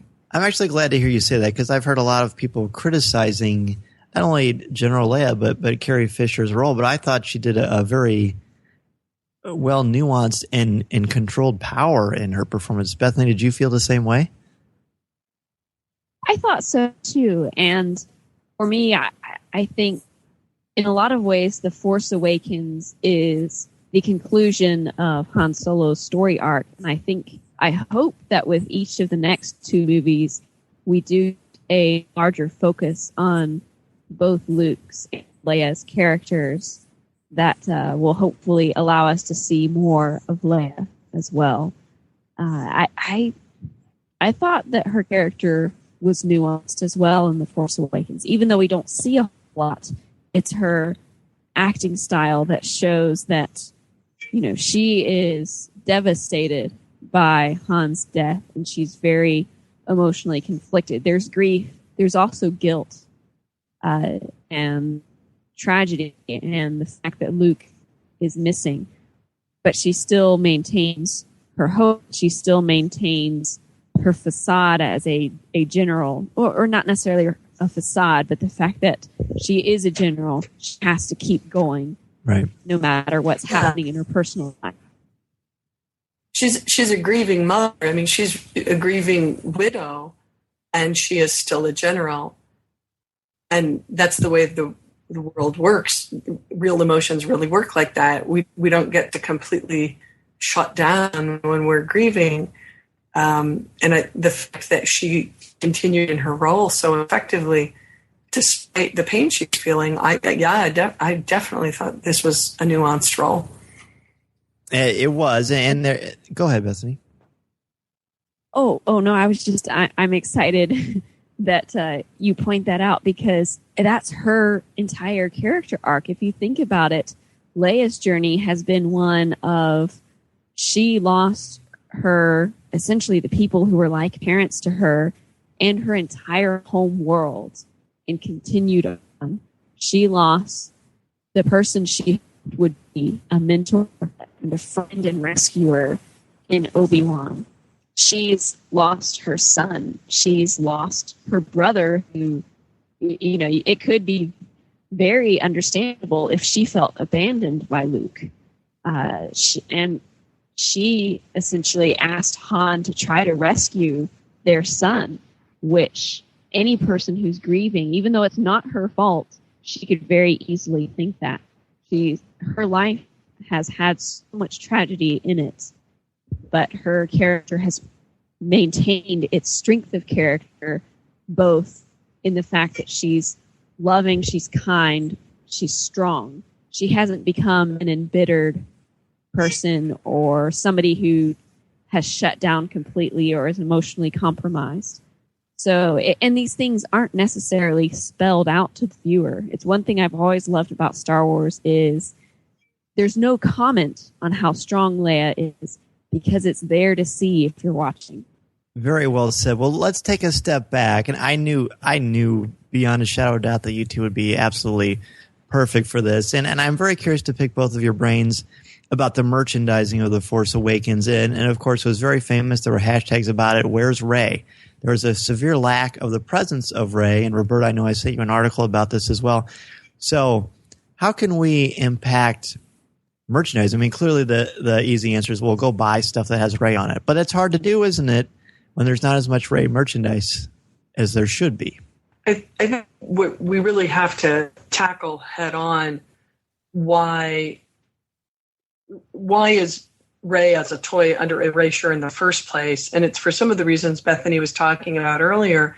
But there's also this very misguided and very U.S. American attitude that somehow we're going to affect people's masculinity or femininity, and we're going to affect their orientation by the toys we give them.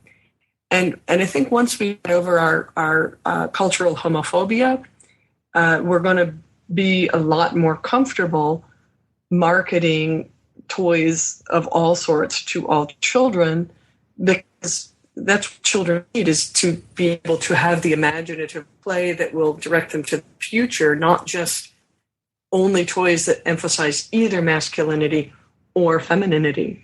And that's an idea that I hadn't quite thought of, but that makes perfect sense. Bethany, what do you think? It is. That's a fascinating idea. I'd love you should to be a professor, try to see Roberta. if there's any research.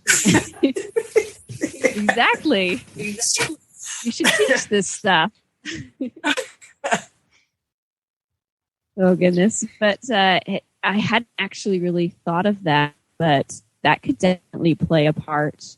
Is there's always the marketing sense, as in, companies are out to make money, so they'll do what they think makes money. But there's also the cultural influence as well. So you can always look at the money driver, but also the cultural driver, and that's a fascinating cultural driver that I hadn't really thought of, to be honest. But I think toy marketers, in some ways, behind Hollywood, in the sense that Hollywood is discovering that it's not just sex that sells, but strong, complex characters, including female main characters, also sell. The Hunger Games is a great example of that. The Force Awakens is a great example of that. And other movies that have come out in the past few years. But I think the marketers are a little behind that curve and are just figuring out, oh yeah, there is a market for this. We can actually sell these and we'll make money from them, and it won't just be a small female audience that buys them too. Men and boys and women and girls will. One of the things that's been most distressing to watch in my professional career is how much more gendered toys are now than they were 30 or 40 years ago. I don't know for sure how old all of you are, but I suspect you're younger than I am. And I'd like to know what color your first bicycles were. Mine was yellow. Yeah. Yeah. How about you, Bethany? I think mine was either dark blue or black. That would be awesome. This is why we're all getting along. Yeah. That's mine right. was blue. My brother's was red. But by the time I went to buy my daughter a bicycle in the early part of the 21st century, we found one bicycle that wasn't either pink or purple. Peggy Orenstein has a wonderful book called Cinderella Ate My Daughter, about how marketing gendered toys became a phenomenon that really increased in the 21st century. And it very much is that combination that Bethany talked about of what's driving the dollars. Well, cultural values are driving the dollars. And Toys R Us recently made a proclamation that they're not going to have, or maybe it was Target, one of the stores, they weren't going to gender their toy aisles anymore. That's one step forward, but it's also going to take a lot of parents understanding you really do want your daughter playing with some aspects of masculinity, and you want your son playing with some aspects of femininity, because you want balanced children. You don't want the Incredible Hulk for a son, You want your daughter to have a little bit of Incredible Hulk, but you don't want your child to only be one thing. Right. Absolutely. Multifaceted and more open-minded to possibility. And even with my little boy, he loves Jake and the Neverland Pirates, and he loves Sophia the First. And we're just fine with whatever he wants to watch because it makes him happy. That it's not a definition of sexuality. No, or even personality. That's right. But it is tolerance. It is how tolerance is built. If we tell kids you aren't going to enjoy this toy because it's not the gender you were assigned at birth, it's not for the gender you were assigned at birth, we're really limiting our imaginations in some really, really terrible ways. And it's really something we've only been doing profoundly in this country for the last 20, 25, 30 years.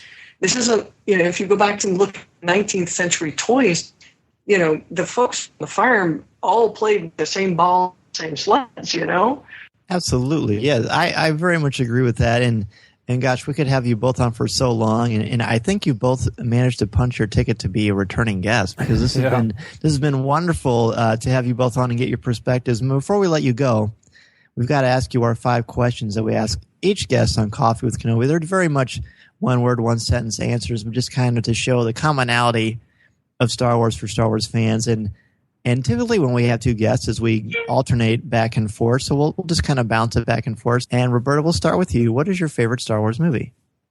The Empire Strikes Back. More than The Force Awakens? I would put Force Awakens as number 2. Okay. Fair enough. Bethany, what about you?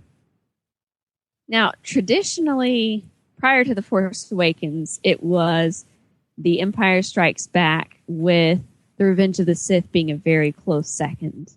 With The Force Awakens, though, it'll take me a while to finally settle my final order.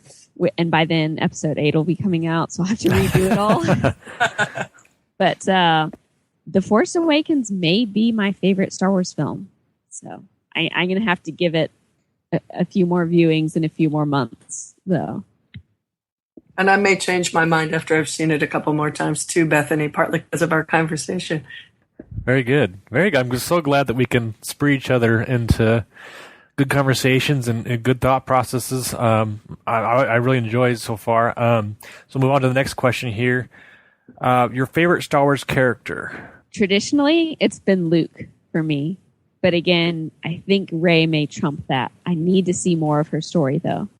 If I am picking from Force Awakens, I'm going to pick Maz Kanata. But if I'm picking, who I've had a crush on since I was 14, Han Solo. Not Harrison Ford. Han Solo. I did not know that about you. So were you sad when he was killed? I was shocked, yes. I don't blame you. We could go on and on about that for sure. So let's move on to our favorite line of dialogue or film moment. Roberta, we'll have you start on this one. Well, mine has to be, laugh it up, fuzzball. I say that to my husband all the time. Oh, that's great. Oh, that's awesome. Bethany, what about you? Oh, my goodness. It's probably every single snarky, snippy, and sarcastic remark made by Han Solo, to be honest. But this, I've actually never said this on a podcast before, but Padme's line from The Revenge of the Sith where she says, "So this is how democracy dies, with thunderous applause." That means so much to me because it's an entire group of people who should know better. They should all know better, allowing this horrible thing to happen to this galaxy that they've worked so hard to build. And they're doing it out of fear and probably in some ways out of selfishness and just not doing their due diligence. And none of them notice. There are very few actual opponents to Emperor Palpatine at the time.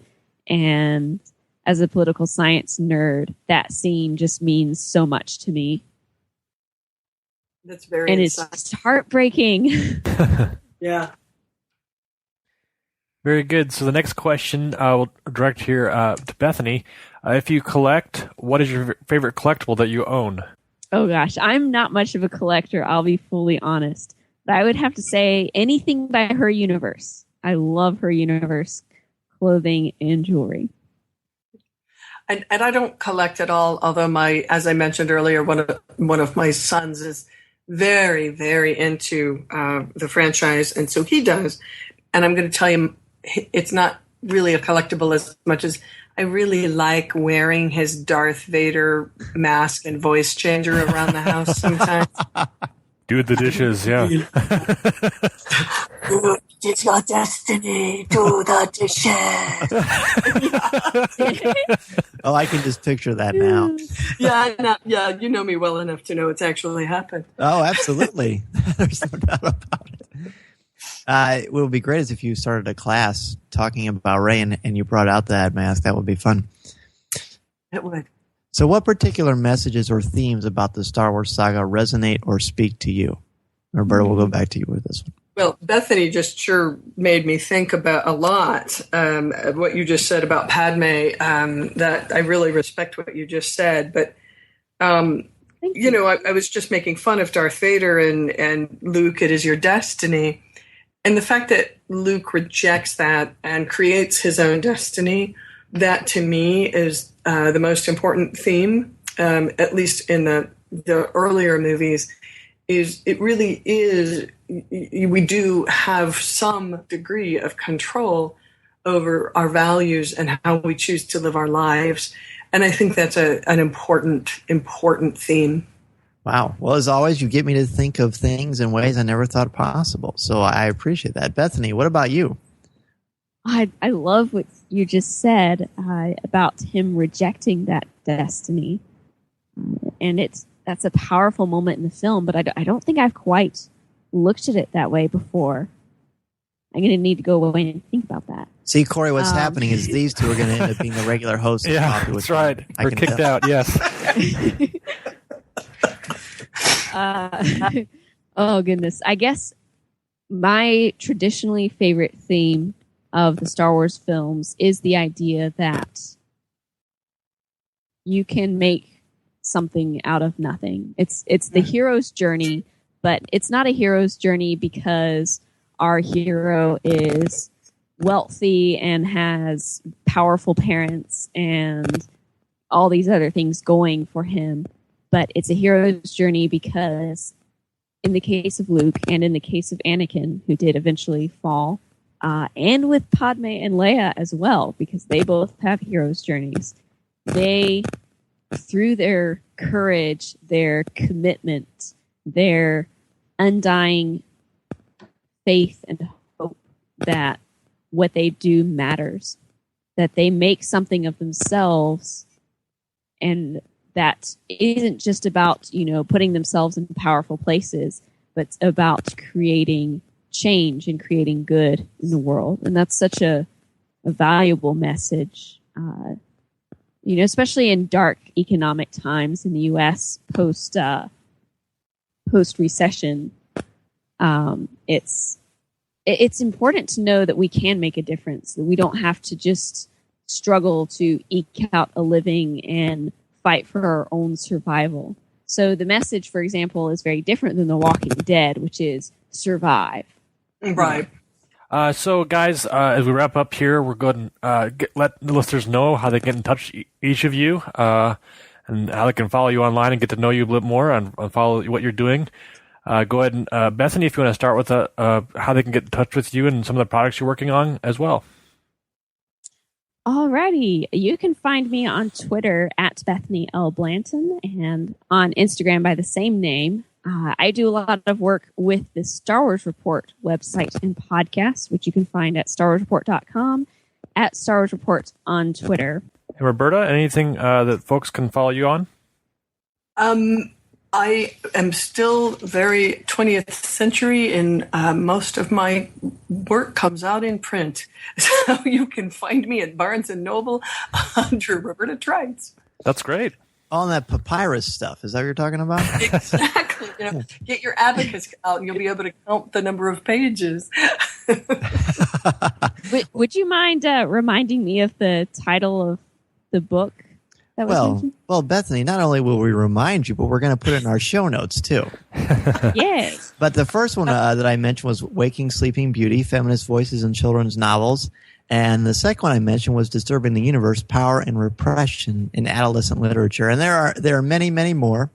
The second one, Disturbing the Universe, is particularly near and dear to my heart, isn't it, Roberta? Yes, indeed. Yeah, that's because I'm in the front. I was going to say, I believe you were acknowledged in that one. Yeah. But I'm working on the sequel to the 20th century feminist book. I'm working on now 21st century feminism. Oh, wow. In literature. That's my new project. Yeah. So if people truly do want to find me, you can find me through the English department at Illinois State University in Normal, Illinois. There you go. A fine institution that produces a lot of scholarly individuals. Indeed. Yes. No bias in any way, shape, or form. Well, absolutely. Well, thank you both so very much. It is a pleasure and a delight, and thank you for entertaining as well as educating us. I would expect nothing less. Thank you. Thank you so much for having us on. I had a lot of fun with this and learned a lot. I have a lot to go away and think about, which I love. I feel the same way, Bethany. Thanks for getting me to think good things, all of you. Absolutely. Well, thank you both so much and have a wonderful evening. All right. Bye. Thank you. Thank you.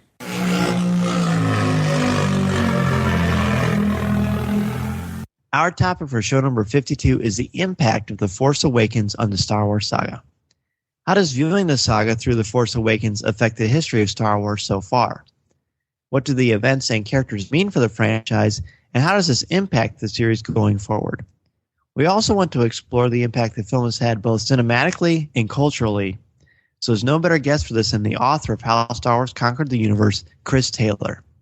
Be sure to send us an email or an MP3 with your thoughts, comments, questions, and opinions to feedback@coffeewithkenobi.com. I like the sound of that.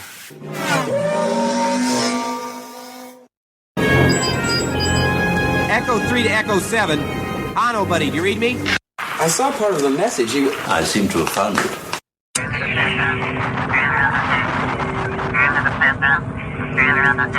For our first email, we have an email from Stephen Kent, and he wrote a review of The Force Awakens for us. He wrote, well, it was fantastic. For better or for worse, it re-engaged fans who were maybe alienated by the prequels by mimicking A New Hope almost beat for beat, starting with a Star Destroyer overhead and ending with a bold aerial attack on a superweapon. I've seen so many dormant fans awaken, and that is great. What's wrong with that is that those of us who never disengaged have now sat through 3 implausible Death Star assaults. Star Wars has to be about more than destroying world WMDs, so that's my minor gripe. For the bigger stuff, the movie was total magic. Rey's daily life on Jakku was captivating and immersive, and May's outpost was out of this world. The best aspect of the movie was what happened with Han and Leia. Seeing Han back in his old smuggler skin was intense, especially seeing him caught between 2 gangs that we normally only hear about in EU books. Han and Leia were never meant to be. They fell in love during a season of life, that being a war. And when the going got real tough, they split. That's so true to real life, and even though it stings, people can relate to that. The pacing of the reveal that they split was perfect. Later on, Han's death was beautifully acted and necessary for the story to continue on. Every trilogy starts with the death of a mentor, so a new hero can have the motivation to rise. Oh, and that lightsaber fight. A return to old form. No dancing moves. No masterful jump kicks. This was 2 Padawan learners having a raw and unpolished brawl. You can feel the passion in a way not even Mustafar had. So those are my thoughts, I guess. It threw some red meat to casual fans to draw them back in, while still offering a challenging and fun story to buy in on. Based on the ending, the story could go anywhere from here. JJ used this chapter to buy some enthusiasm back from fans, and the developing story, which is going to be large in scope, is likely going to cash in on that. And that's again from Stephen Kent. Thank you, Stephen. We appreciate your review and your insights into this, and I agree with you. As I said in our show number 50, which is our review of The Force Awakens, which, by the way, is our most downloaded show ever, which is it makes sense. I had a hard time with another world explosive weapon as well, a weapon of mass destruction. But I understand. I get that. I understand. And I like the perspective on Han and Leia. I think we want to, as romantics, as poets in our lives, we want them to be together. And we don't have the history of, we know why they separated, but we don't know all the ins and outs of that, which is surely going to come out as time goes on. But it was beautiful and really realistic, I thought. Yeah, it's interesting because, he talks about the fandom being reawakened. And that's a lot of things I've heard from folks and new friends I've met that are into Star Wars, just because you know them through the film and such. And they just enjoyed it because it reinvigorated their fandom.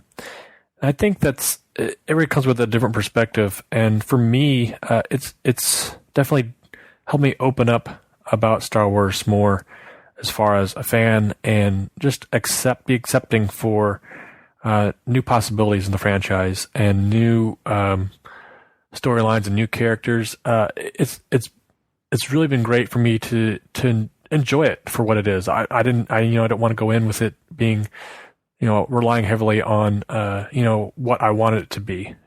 I guess like you mentioned, Han and Leia's perspective, but it falls back on the characters themselves because they're such strong characters. I think J.J. Abrams does a great job of doing that. And like Steven said here, they went about their business. They went back to what they knew, what they were good at. And that's what any normal person, I think, would do, in such a situation as war. And I can't speak too much of war, how it's impacted me, but, folks who, have lived through different generations, it's impacted them in different ways. And that's what this film's, I think, about, is about generations and moving forward and looking at your past and becoming who you are and getting in step with that. So very good. Thanks, Stephen, for the email, and can't wait to move forward into episode 8. Our next email comes from Susan Joden, and she says, I have to thank you for the podcast. I stumbled across another, which I won't name, and may be very well respected, but found that they tended to diss the actors a bit more than I liked. It didn't seem like the way a true fan would talk about the characters and the people who portray them in the OT, no less. So you're a breath of fresh air to me. That's from Susan Joden.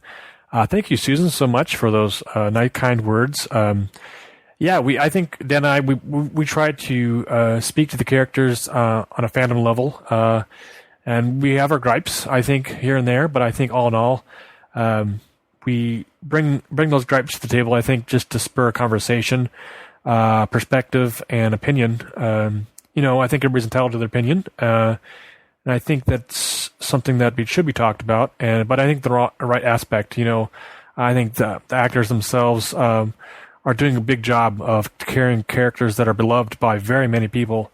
That's a difficult thing to do, I think, especially in Star Wars and any franchise that's has a large following. So I respect the actors that do their due diligence as far as becoming characters that we've grown to love and carry on the torch to new generations and to take that on. And so it's something that I think that people work hard at and should be appreciated for. And I appreciate your listening, Susan. Welcome so much to the Coffee with Kenobi family. We hope you get a chance to enjoy all the fun shows we've got in our little family, and thank you again so much. Our next email comes from Joe Davidson, and he has another review for us, and this is tied in pretty directly to our review show, which we mentioned before. And he writes, enjoyed the review. Just thought I'd throw in a defense for a few of the characters that personally were not my favorite either, but can see why they were used the way that they were. Captain Phasma. I know the biggest complaint is that she was underused. I never expected her to be used much, even though she was all over the marketing. That might be why her small role didn't bother me. I think a lot of people were transferring Gwendolyn Christie's role as Brienne of Tarth onto Captain Phasma, and expecting the character to be a bad ASS as well. I think her chrome armor is more for show, and Captain Phasma is not the type to get her hands dirty. She barks orders but has no bite. She didn't shoot the villagers but ordered her troopers to do it. She wasn't involved in the attack when Finn fought the stormtrooper. Her lowering the shield when she had a blaster to her head made sense to me given what we've seen from her character in the movie. How she got to be in that position? Well, she's very tall and intimidating. Not too many are going to challenge her. She could also have very well done some backstabbing and butt kissing as well. I've seen several say that they expect big things from the character. I don't. I think she'll continue to play about as big a role as she had in this one. Snoke. I didn't have an issue with this character. This is a character that obviously we'll learn more about as we go. I can wait. The politics. I was good with the level we got. I like the prequels and even enjoy the politics, but I think the trilogy will be more focused more on the new characters introduced and the actions surrounding them. Fleshing out the political situation will probably be in books with only tidbits given in the movies. Remember in A New Hope, all we heard was the Emperor has dissolved the Senate. That was really all the politics we knew starting out. Favorite characters, Rey and Han. Favorite moments, that's a tough call. The scene between Han and Rey when he's talking about taking on a second mate makes the scene even more heartbreaking when you've already seen it, or when Rey uses the Force to get the lightsaber. The way it was done in the music, perfect. Anyway, great review. Thank you for podcasting and letting me ramble, Joe Davidson. Well, thank you, Joe, so much for your honesty and your insights into this. As far as Captain Phasma goes, I've had a little bit of time to reflect on this, and I agree that I don't know that she was underused, but I attribute that to marketing more than anything. Mm-hmm. I expect her to have a bit bigger of a role, and I don't see her as someone who tells people to do her work and doesn't get her hands dirty. I feel like she's in the position she's in because she's gotten her hands dirty, and I have no insights or background knowledge to throw any fuel onto that fire. But I just have a feeling that we're going to see a lot more from her. And I'm glad you pointed out that scene with Han literally passing the baton to Rey, giving her that weapon. I love that scene too, even though I didn't quite put it into words until I read this email. So thank you, because that is a beautiful scene. It's very much a passing of the torch and a generational thing too. Yeah, as much as we've talked about some of these minor characters not having such larger roles, and maybe it was the marketing, maybe it was just the way things are done. The more I think about the characters in the film, aside from the marketing, they go mesh together. This wasn't Captain Phasma's story. This wasn't Snoke's story. This was, Finn and Rey and Poe and, these new characters' stories and carrying the Skywalker legacy. I'm part of that now. That's the way I feel. Aside from even the politics too, it's those kind of things that, was meant to be for this film. That was the story they're telling for this film. Now, next film, I can't say. Like I said, we don't know much about it, obviously, and only time will tell. But I would hope these characters would come forward and tell their stories, and they'll take some more of the spotlight. I think it's just the way this film went. I think that's the way they always intended it, and as more of a, they're looking to introduce these characters. A lot of introductions in this film, and so I think it's grabbing onto that and enjoying the ride. Our next email comes from Britt Sattel, and he says, "Hey friends, so I've been following you guys a while on Twitter, but have never actually listened to any of the podcasts. Last week, my wife and I had to put our family dog down. We were devastated. I needed to listen to something at work to get through the day and at night to get me through the night. I downloaded a Stitcher to my phone and started listening to your podcast with episode 1. I'm up to episode 27, admittedly skipping some of the episodes about Rebels since I don't have cable and can't watch it. Episode 27 was amazing. I continue to listen practically every day. Thank you so much for helping me through this hard time. I wish I could incorporate Star Wars more into what I do, but as an attorney and compliance officer, it's a little hard. Thank you, a new loyal fan and listener." And that's from Britt Sattel. Thank you, Britt, so very much. Wow, it's really touching, and I'm so glad we could be part of your life and be able to help you through that difficult time, even if it's just to get your mind off the current situation. Yeah, we just, like you said, Dan always been just a champion to have her voice in a podcast and be able to have a good time and have, talk about Star Wars and just be fans. And I would appreciate your kind words there. And thanks for listening. And thanks for starting at episode 1. Yeah, and it's great that he sent this. This email particularly was touching to me because just the fact that we're able to help you get your mind off stuff. I mean, Star Wars really is wonderful, but it's really just a distraction. I mean, like a pleasant, beautiful distraction. Oh, yeah. So it's something that can be positive, and it's really neat, too, that I always think it's amazing that people will take the time to go back and download our past shows. Mm-hmm.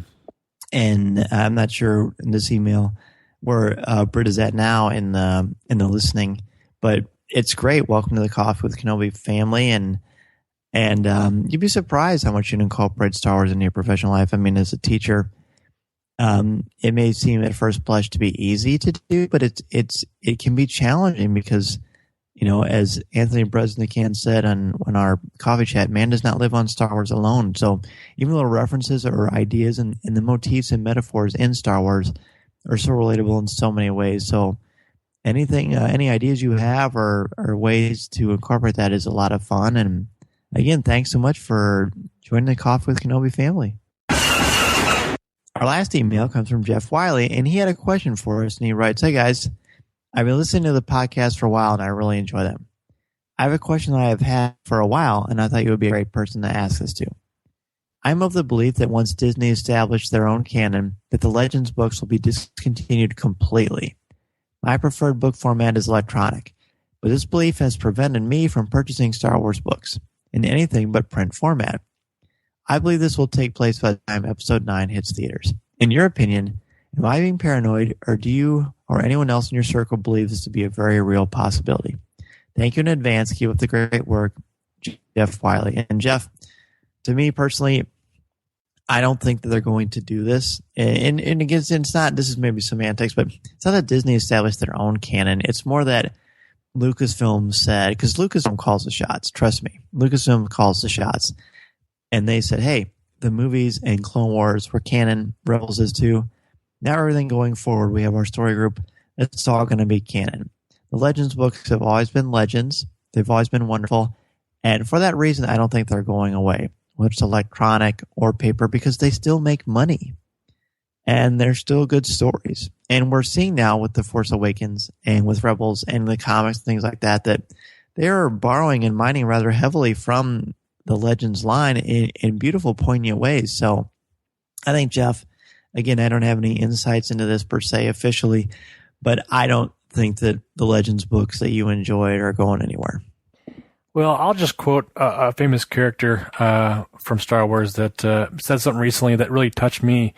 And it's Ahsoka from season 2. She says, "There's always a little bit of truth in Legends," and that's really not an accident. No, not an accident, exactly. And Dave Filoni's a big champion of that era, and obviously a lot of those books. And he definitely listens to fans and tries to incorporate the most he can, I think, from every aspect of Star Wars and the saga. And he does a wonderful job of it. And the team there do excellent. I mean, couldn't say more. But yeah, these books aren't going to go away. They're just not. It's, it's going to be captured into a generation that grew up with them and going to champion them on. And, purchasing them through electronic or through paperback book is up to you. I would suggest audiobook if you're looking for maybe a different format, a different way to digest some of the information, or maybe pick up some of the new books. And it's interesting to see it that way. It kind of gives you a story in your mind, listening to it, and obviously doing other things along the way. That's how I do it. It's kind of fun. But if you're interested, check out Legends Library. Randy and Luke do a great job of hosting a lot of those books, kind of dissecting those and getting to the nitty gritty of some of those. So if you're interested in checking those out, I suggest you check out them. Thanks very much for the email. Chewie, get us out of here!